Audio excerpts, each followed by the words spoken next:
Part 2 of Ultron versus the Justice League. Ultron has his full totalitarian control of the planet. Earth is his domain and no one questions him. He has subjugated powerful individuals to his cause with the armor that controls and advances their own powers and physiology. Ultron has taken up residence in Superman's Fortress of Solitude and has been studying and improving his own ultimate body even more. So beyond Ultimate Ultron then is met with Ganthet and Hal Jordan, who's come to tell Ultron that it is his time to vacate his throne on Earth and leave.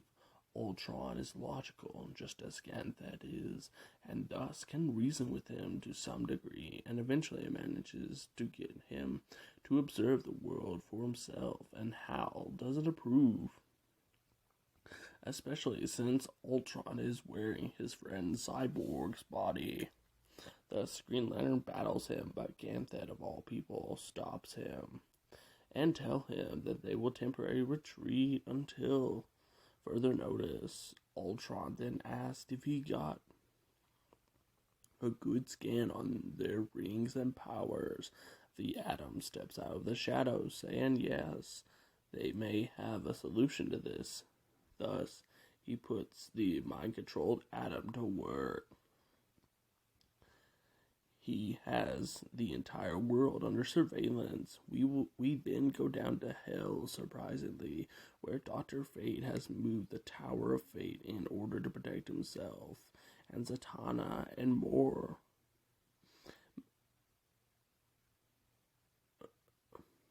From being captured or killed by Ultron, as magic could be their last hope at defeating Ultron. As their knowledge, he has no defenses. Hold on, let me reread that line. Or killed by Ultron, as magic could be their last hope at defeating Ultron. As to their knowledge, he has no defenses against magic. Thus, him and Constantine are forming a plan. We then pan back to Maxwell Lord being choked by Superboy Pride, and him questioning why the hell is he back. Max explains that he knows he hates him, and that he kick-started the main crisis on Infinite Earths, but then, again, Maxwell tells him to look outside. Superboy takes a step outside, is amazed and a little horrified as to what he finds. A perfect world. Well, almost. One of the guards, Bane and Metallo, are there and notice him. They know who this is and are terrified of Superboy Prime. He then kills Bane and starts torturing Metallo for answers. Metallo reveals everything about Ultron up to this point. Then Superboy flies away.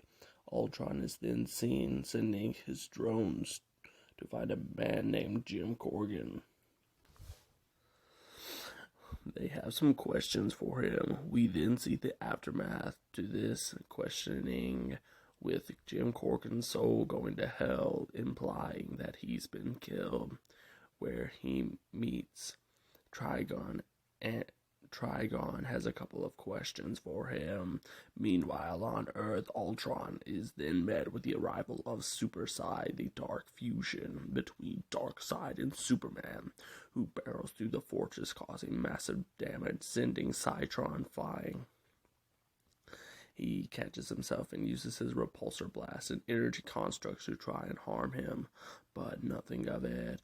As Superside continues mercilessly beating on Ultron, Ultron then reveals his ace in the hole. Ultron then punches Superside with the full power of the Black Racer, but even this only tickles this monstrosity. Ultron then escapes to Canada in a populated area and battles Superside there, with him murdering millions of people with his Omega Blast. However, this stops him, as if Superman's consciousness is still in there. somewhere. However, it isn't enough, and he continues his quest for vengeance. Ultron then, while being beaten, takes them to Smallville, and as they fight, they eventually happen to destroy Ma and Pa Kent, and then happen to crash next to a house that Superman and Lois Lane used to live in. Lois Lane steps outside of the house confused as Superside then finally sees her. He snaps as a breakdown ensues as Superside gets on his knees and begs Lois to recognize him. With Superman seemingly in full control, Ultron then uses a rain of kryptonite bullets on them both of them, mercilessly tearing Lois to shreds and injuring Superman. As Ultron increases his power on these bullets, it turns to energy blast. Superside keeps trying and pushing the power through until it finally incinerates him. Ultron finally having won, the battle takes off back to his second home base to make repairs.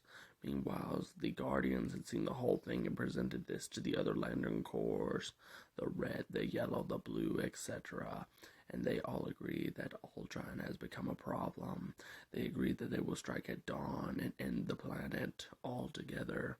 Hal Jordan is against the idea and claims that the Earth isn't responsible for this. Why should it die for them to live?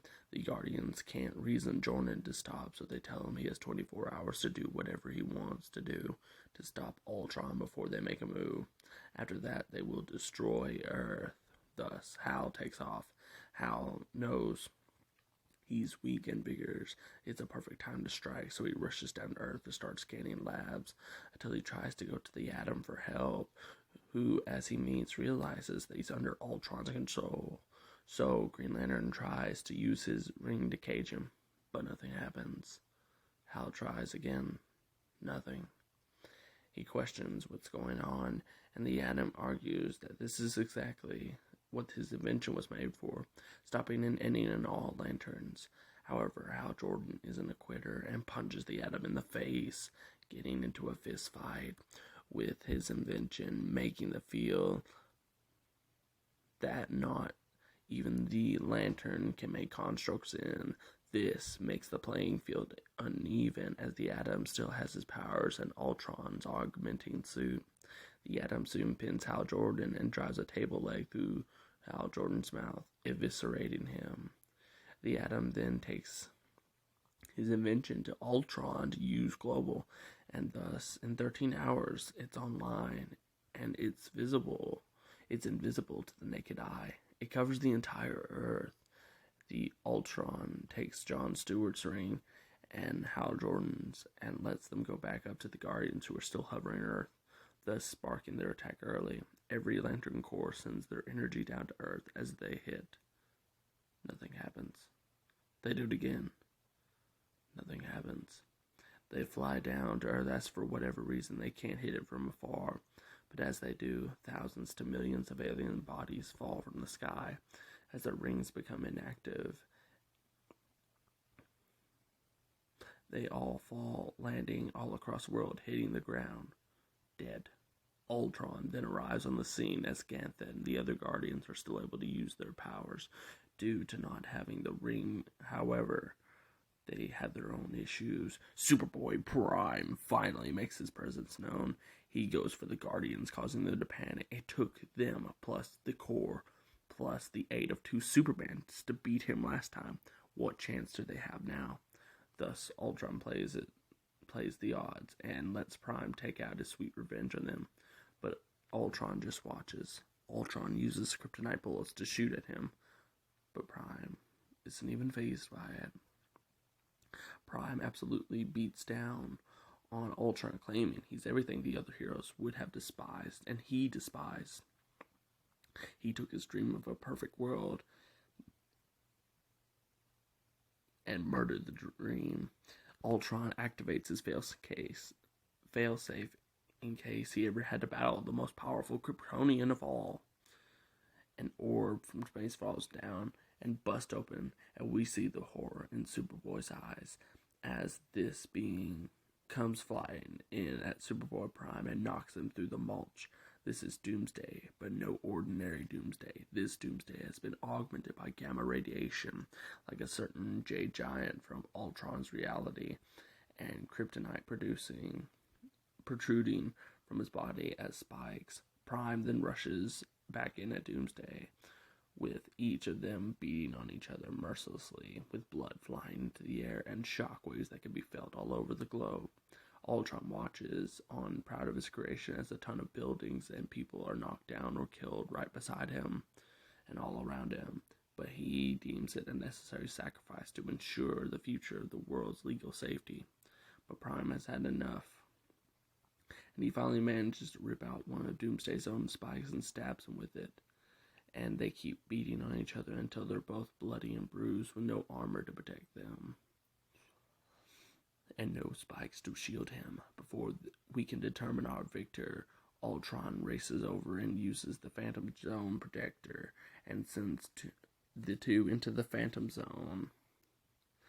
But before the Phantom Zone closes, Superboy tries to break free and races towards the portal closing, but Ultron stabs him in the heart with the blade of the Black Razor, ensuring that he could never return to the normal world, because if he did, the Phantom Zone wouldn't protect his body anymore. He would succumb to the wound, nipping that plot hole in the bud.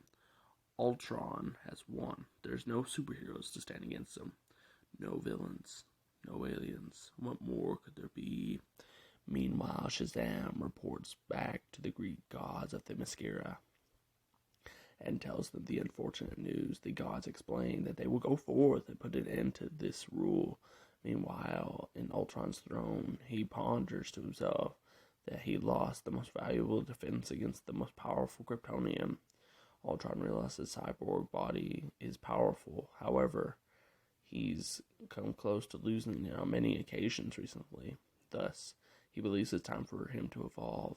Cytron then goes over to the same pool that he created this body in and begins the process of cloning the main consciousness. Not only that, but thousands of invincible body copy clones of Cytron. And then he leaves a couple of his clones on Earth and the rest of them out into the universe to conquer what's left of it, as he will be the original, or the main Ultron, the leader. Thus, he will need a purely invincible body, one that can defend against any foe, god or man, Kryptonian or Lantern. Thus, for weeks and weeks, the search for vessels continues, or technology he can use to control and build the perfect body, until weeks later, he finds it, a shell of a being much older than the universe, a circle, as if it's an egg, a purple glowing space rock egg. As they read the inscription, they read, Volthum. Hey guys, thank you all for tuning into this video. I put a lot of work and effort into this. This thing is getting kind of long, but I hope you all enjoyed the video. I certainly had a fun time making it. I've been up all night doing it, and I will have a part 3 coming out soon. And I will see you all next time.